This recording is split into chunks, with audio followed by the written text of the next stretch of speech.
எனக்கு இது மட்டும்தான் சார் தெரியும், இதை தவிர வேறு எதுவும் தெரியாது அப்படின்னு சொல்லிக்கிட்டே காலம் தள்ளுறவங்க ரொம்ப பேர். அவங்கெல்லாம் கஷ்டப்பட வேண்டியிருக்கும். ஒருத்தர் தன்னுடைய தொழிலில் ரொம்ப கெட்டிக்காரராக இருக்கலாம். அதுக்காக எப்பவும் அதே ஞாபகத்தில் இருந்துக்கிட்டு உலகியல் அறிவு இல்லாமல் இருந்துடக்கூடாது, அது ஆபத்து.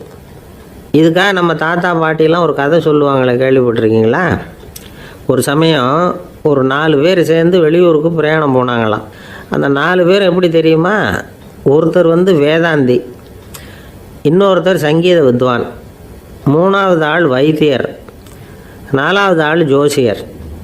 இவங்க 4 பேரும் நண்பர்கள். அதனால் சேர்ந்து புறப்பட்டாங்க. வழியில் ஒரு ஊரில் தங்கினாங்க. இருட்டி போச்சு. அதனால் இன்றைக்கி ராத்திரி இங்கேயே தங்கி இருந்துட்டு நாளைக்கு புறப்படலாம் அப்படின்னு தீர்மானம் பண்ணாங்க. சாப்பாட்டுக்கு என்ன பண்ணுறது? அங்கேயே கடத்தெருவுக்கு போய் சாமான்லாம் வாங்கியாந்து சமைச்சி சாப்பிட்லாம்னு முடிவு பண்ணாங்க. 4 பேர் இருக்கிறதுனால ஆளுக்கு ஒரு காரியமாக செய்யலாம் அப்படின்னு வேலையை பிரிச்சுக்கிட்டாங்க. வைத்தியர் கறிகாய் வாங்க போனார், வேதாந்தி எண்ணெய் வாங்க போனார், ஜோசியர் பலசரக்கு வாங்க போனார், சங்கீத வித்வானுக்கு சமைக்கிற வேலை. எல்லாம் சரி, ஆனால் நடந்தது என்ன தெரியுமா? கடைத்தெருவுக்கு காய்கறி வாங்க போனார்ல வைத்தியர், அங்கே போய் மார்க்கெட்டில் பார்த்தார். ஒவ்வொரு கறிகாயாக எடுத்து பார்த்தார்.